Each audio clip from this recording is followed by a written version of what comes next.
Hey everybody, Erica Robinson here from In the Company of Cards. This is the weekend edition. And so I thought that I would, well, first of all, welcome to all of my returning subscribers as well as to all my new ones. This is just so extraordinary. I'm delighted that people are liking what I'm doing, and I'm liking doing it. So today there are three questions I thought I would look at. The first one is about someone that, I don't really care, do you? Melania. So Melania Trump has a new book out, as we know. Um, and, sort of dribs and drabs of it are being sort of leaked, I guess you would call it. And she's doing some, ads for it. And one of the ads has her saying with her voice, her face is right there, um, uh, talking about her pro-life, unequivocally pro-life stance, which, as we know, is diametrically opposed to the formal stance of 45. Although I am sure he has availed himself of the benefits of the uh, erstwhile row, probably more than once, entertainment purposes only. So she's pro choice, apparently. He, we know, is not. And he was asked about her stance, and he said that he told her, darling, right, darling, um, you should write what your truth is, and I'm not going to tell you what to do. Okay, so I have some questions about this. The first is, well, an observation. Isn't it interesting that this late in the game, uh, Melania makes her stance public? Another observation I want to make is that I don't think Team 45, of which she is nominally a part, a member, does anything without there being some sort of ulterior motive involved. Now, CNN wanted to do an interview with her, and she said, sure, for a couple of $100,000. Well, obviously, that's not going to happen. So we therefore are left to speculate. So, what I want to ask is, what was Melania's intention in um, publicizing her pro-choice stance now? What was her intention? And I'm going to leave it open-ended. I'm not going to ascribe intentions to her. I'm just going to see what the cards say her intentions were. So I'm going to use the older woman for her because, she is. And let's see what the cards have to say about her intentions in making very public at this late stage of the game, her her pro-choice, pro-row stance. Okay, so let's see. We're going to look for her. If you've not already, please do like, share, and above all, subscribe. That would really help the channel grow, and I'd appreciate it. So we're just flipping cards over. This deck I'm using is my own deck. It's called Erica's Lenormand of Hope. Um, in the notes, you can find out how to get it. Um, Come on, Melania. What is your intention in having made that stance clear? Interesting. Interesting is that she's the next to the last card, which means she's not going to be in the middle. So I'm putting her here, and I have only one card left. So I'm going to put the three cards that came before her, and then I'm going to take this fifth card and put it here. Okay. So we have as our line of five, tower, coffin, scythe, woman, clouds. Interesting. Okay, so we will look at these and let's look at them before I pull clarifiers. So we have the tower, the coffin, the scythe, there's Melania, and clouds. You know, I said I wasn't going to ascribe intention to why she did this, but this is one of the things that I thought it could be. So tower. I think this is, on the one hand, trying to make it clear, as if we don't already know, that she does her own thing. She goes her own way. She is not influenced by the party or Donald, Darling. She goes her own way. I also think, like, well, I can mirror it with clouds. I think she meant to kind of throw a stink bomb in the middle of things and have people be confused. Because as you can imagine, uh, his his base and certainly the Project 2025 people are not going to be happy with the idea that the perhaps uh, once and future first lady, that's not going to happen. I'm just assuring you, but the party and 2025 are not thrilled that she takes this stance because it's kind of a mixed message. Like, how can he be against it and she's for it? And what's that all about? It sort of speaks to trouble in paradise. We already know there's trouble in paradise, but they don't like to have the image out there, the impression of that she is diametrically opposed to what they want him to have as a position. Now, the second card is the coffin. Um,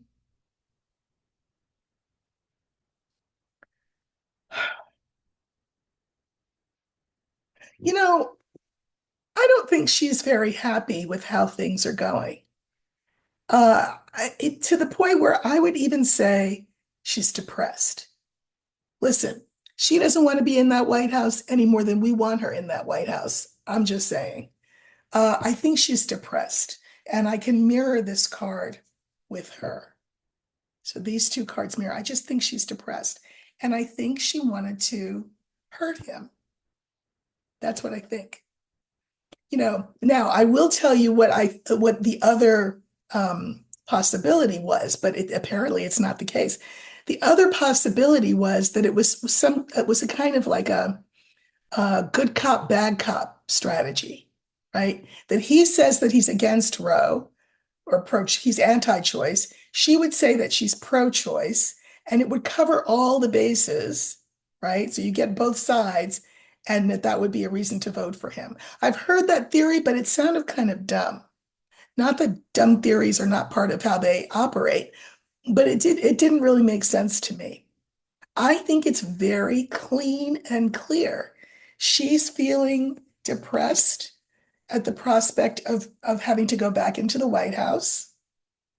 And so she decided to, again, do one of those things that says, listen, whatever they're all about, I'm not here for it.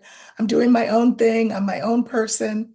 I like to shop and read magazines and sit at the pool or whatever she likes to do. But she knows that this is going to throw a monkey wrench in the works. It will cast doubt on on on him, on their marriage, on the stability that whether they would bring stability to the White House. Well, we already know the answer to that. And I think she wanted to hurt him. I think it was a big FU, entertainment purposes only. Now, let's draw some cards, shall we? Okay, so I'm drawing a couple of clarifiers on I'll do draw two each on some of these cards. Yeah. Okay, got it. So, I didn't draw cards on this because we already know what this is. This is her independence, her autonomy, her making her own statement.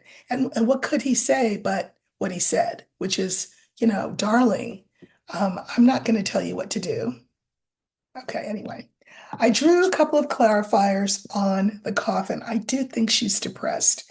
And we have as the clarifiers the fish and the mice. The fish is about emotion, and the mice is too. The mice is about worry, anxiety, stress. I mean, she's got to worry about more than is she going to end up back in the White House, right? She's got to worry about, is Mar-a-Lago going to be taken from them? Is Trump Tower going to be taken from them? Um, is the money that they have going to be taken from them?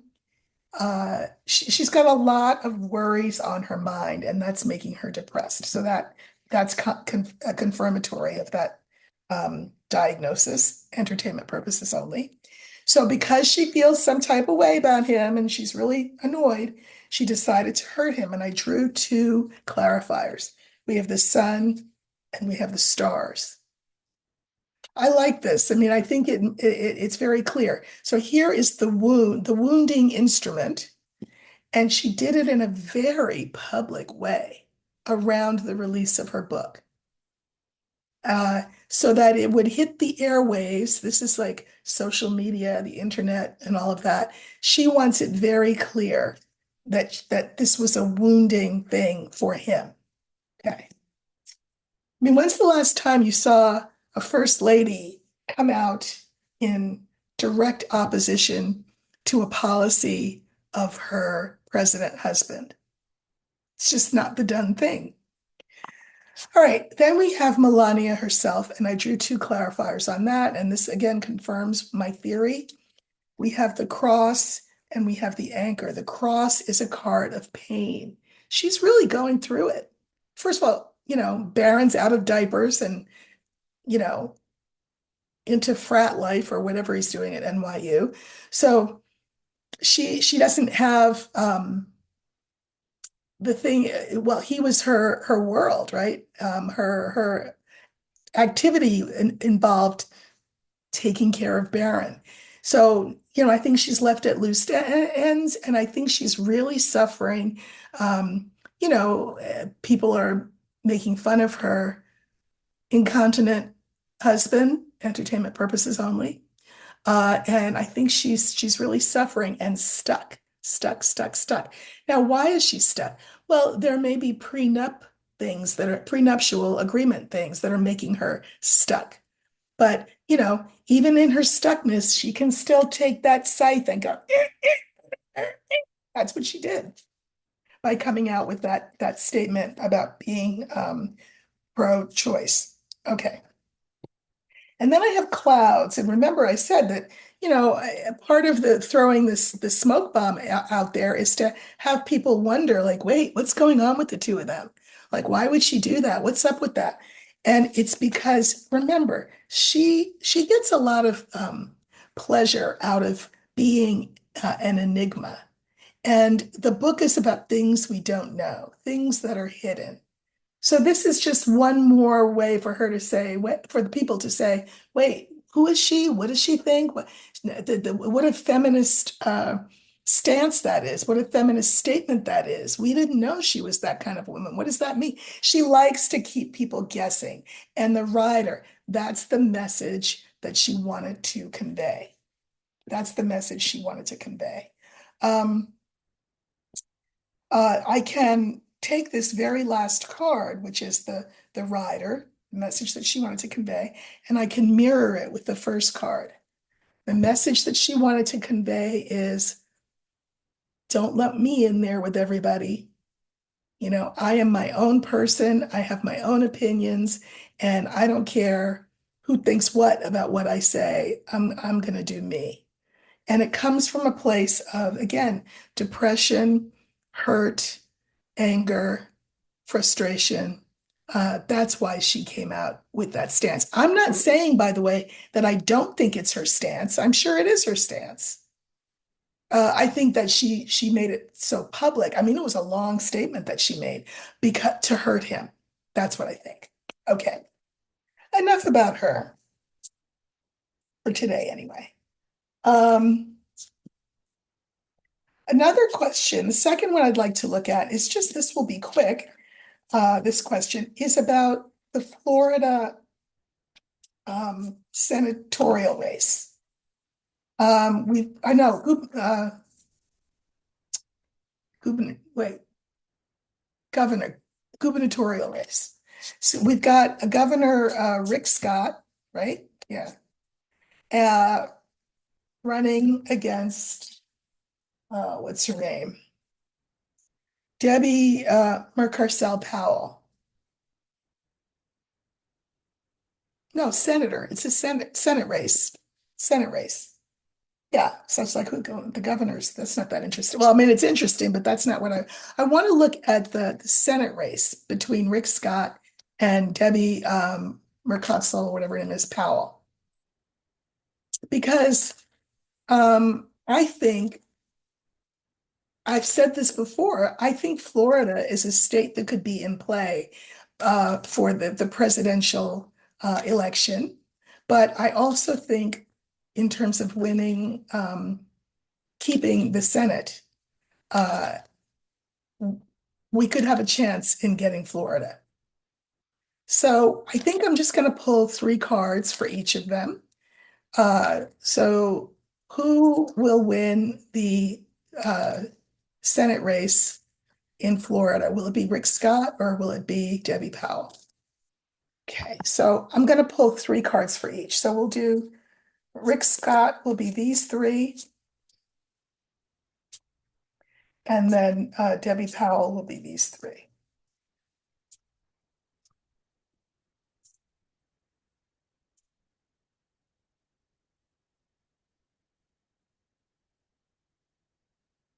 Hmm, interesting. Okay, so for Rick Scott, the Republican, we have the moon, the book, and the older woman. You know, this is the Harris effect, we'll call it. Not the butterfly effect, but kind of the butterfly effect, but the Harris effect uh, could hurt him and hurt his reputation in ways that he won't see coming. So that's good. But then we have for Powell, the Democrat, the letter. Remember that always stands for votes these days. The younger man, and then the mountain. Well, then you have a sort of bro culture, and we'll be talking about bro culture in a minute, in the next question.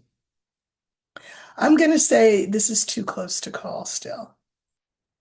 And I keep telling you that energy is mutable, things shift and change, and there's free will and all of that. But again, what I have to weigh is the fact that the Harris effect will affect Scott in ways that we don't even realize, and certainly he doesn't realize. So that sounds good. But then we have this mountain for Powell. That's problematic. And we have this man card, and this just feels to me like, bro culture, which would, of course, want to block her and keep Scott. So sorry about that. Too close to call. Okay, the third question. So, a viewer asked me to look more deeply into Vance. And so I woke up this morning with a number on my mind. And it's a number with which you will be intimately acquainted. It's the number 25. So I want to look at the Vance question in regard to two things. One is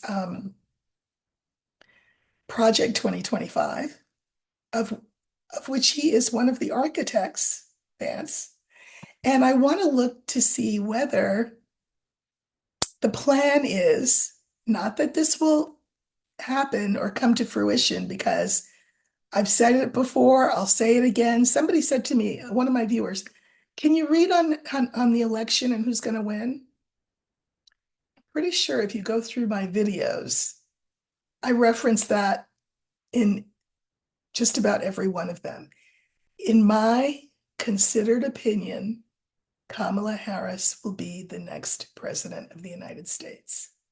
That may not be a settled question on the night of Tuesday, November 5th, but it will be, in the end, a settled question. So please don't ask me to look at that, because I looked at it many times.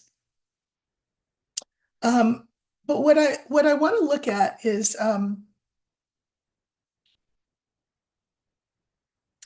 I want to call your attention to a thing called the Rockbridge. Is it the Rockbridge network? Now, you can Google it. Wikipedia has a thing on it. There are lots of articles on it. Rockbridge is an entity of men, except for Rebecca Mercer. She's in there, money. Uh, and they are essentially, most of them will acknowledge they are Christian nationalists. Uh, I heard a quote. One of them said, what did he say? He said, we can't force people to have faith in Christ, but we can order it, right? In other words, we can't force people to think a certain way, but in the end, we can force them to behave a certain way according to what we want them to do. So they're Christian nationalists. They are also tech people. So Peter Thiel is in on this. Musk is in on this. And JD is a founding member of this group, this Rockbridge group. And so they're the money people, some of the money people behind Project 2025. So what I would like to know is their intention to, not remove 45 now, let 45 stay, hopefully for them, he can hang on till November 5th. And then as soon as he is put in place, I'm wondering if they want to enact the 25th Amendment. Now, if you recall, the 25th Amendment says that if a president is deemed by, the Senate, the vice president has to agree to this as well, that he is, non compos mentis, that he's out to lunch, that he could be removed. I'm wondering if that is part of the Vance playbook, courtesy of the Rockbridge Group and the 2025 project. So I'm going to ask, what is Vance's intentions towards 45? I mean, more than just, I'll be your vice president for 4 years. Is there something more nefarious afoot? Is there a plan afoot to remove him from office via enacting the 25th Amendment should he win? He's not going to win, but I just want to know what their playbook is. So let me see. I think I'm going to use, I'll use Vance. And he's not young, but he's younger than 45. So I'm going to let Vance be the younger man. And I want to see what are his intentions towards 45 and 45's presidency. Okay, let's see.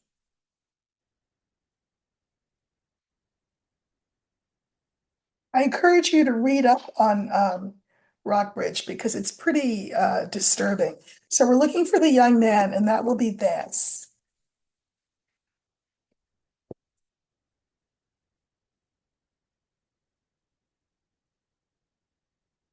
Again, please like, share, subscribe. Okay, so this is going to stand for Vance. He'd be horrified, but oh well. Okay. And then taking the two cards that precede him, putting them to the left, and then the two cards that follow. Okay. So we have the scythe, the young woman, the young man who's Vance, the older man, and then the sun. So I'm just going to move these cards up, and I am going to pull clarifiers on them. Okay. So let's just pull some clarifiers.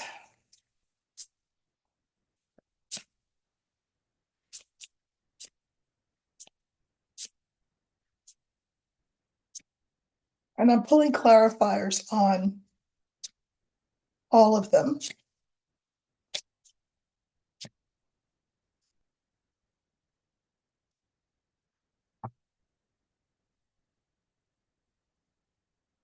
And I'm also going to pull my final three cards. Okay, so here we go. Let's see what we have. So the first card that we had is the scythe. I think that's really interesting because the scythe is a cutting instrument, right? I do think that the intention is to undercut 45 should he be reelected to the White House. Again, he won't be, but I'm talking about the plan that the Project 25 people and the Rockbridge people have with Vance as the head. Uh, Not the head. Vance is not the head. He is the errand boy for people like Peter Thiel and Elon Musk, entertainment purposes only, because they have the money. So he will be their puppet. But he will be, you know, their chosen one for the presidency. So this looks like cutting off Trump. Uh, the second card in our original line, if you recall, was the young woman. Remember, this is all about controlling women. Here is Vance. Here is 45. And then we have the sun. So the plan to cut him out will be clear. See the sun there? The scythe and the sun mirror each other. The plan is to screw, pardon the expression, both 45 and women. Okay. All right. So now let's look at these cards in the context of the clarifiers. So remember, this is that the plan to kind of undercut. That's a good way to put it. Undercut 45, move him to the side using, if necessary, the 25th Amendment. So the clarifiers for this are the coffin, the letter, and the child. Okay. So here's the scythe. This is ill health, sickness, right? And so this is, to me, to my way of thinking, this is like signed, this is the 25th Amendment, where it gets signed and then is enacted so that someone new, namely Vance, can move in. That is the plan. Okay. Second card was the young woman card. A lot of what this bro culture wants to do, of course, is control women. So we have stars, we have the whip, and we have the dog. Okay. So here's young women in the future controlling them. Whips are used to control, right? I mean, I remind you of our slave holding being past. That's what the whip is. And then the dog is the card for, I'm your friend. We mean you well. Do you remember what Vance said in the debate? He said, well, women just need to trust us. Anyway, it's all about control of women. So that's that line. Okay, now here we have Vance. We have the moon, the mice, and the snake.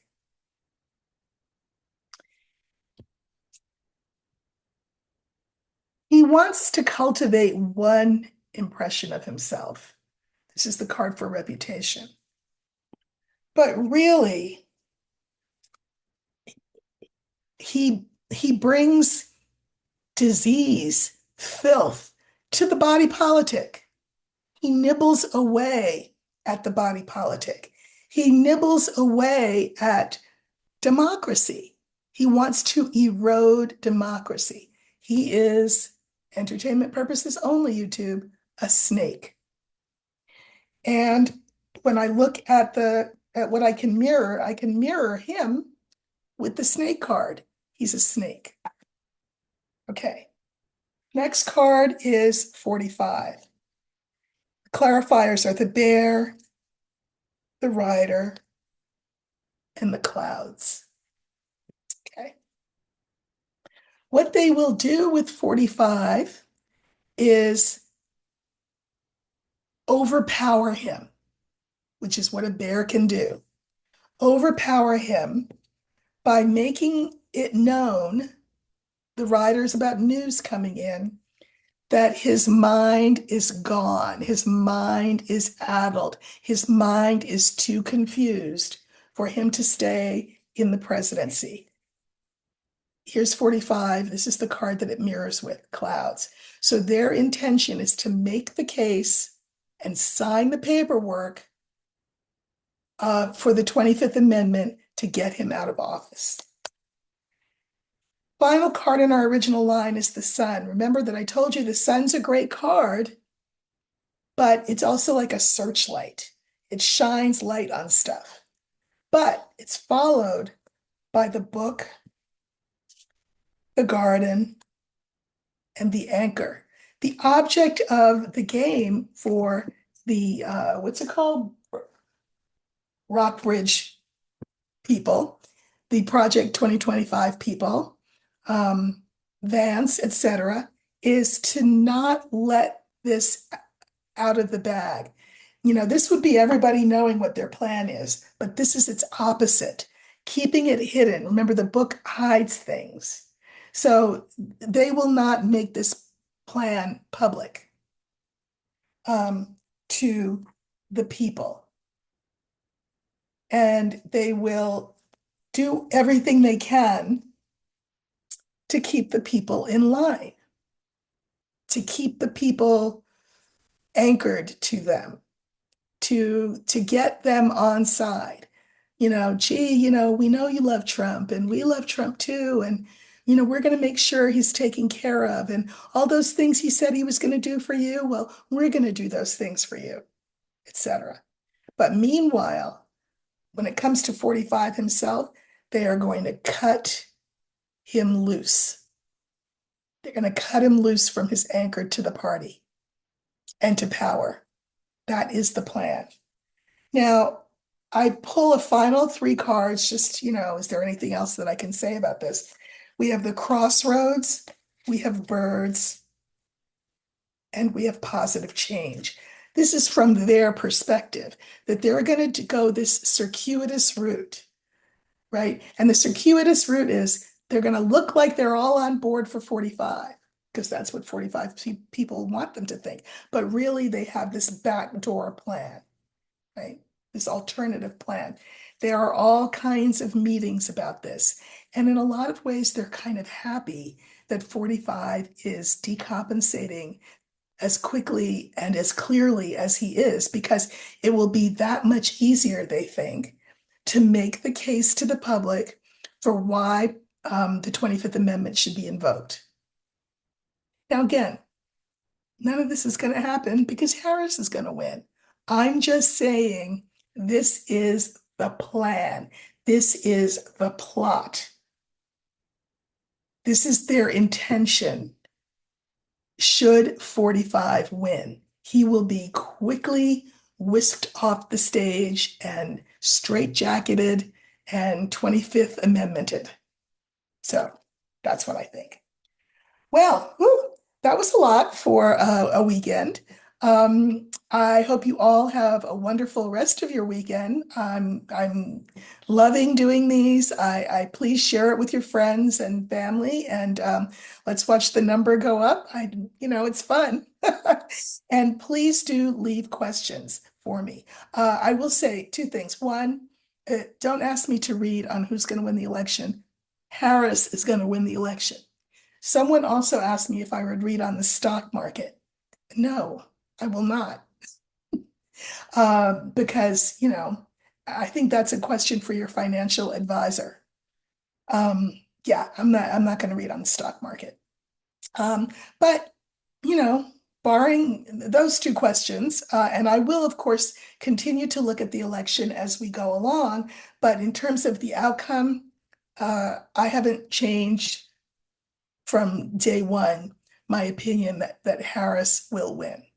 So this little plot that I just described to you will never come to fruition, but it is the plan that they have in their back pockets because they're hoping that 45 will win so that they can move them to the side, move in their own people and their own agenda, and Vance will be the figurehead for all of that. Okay, enjoy your weekend and I'll see you next time.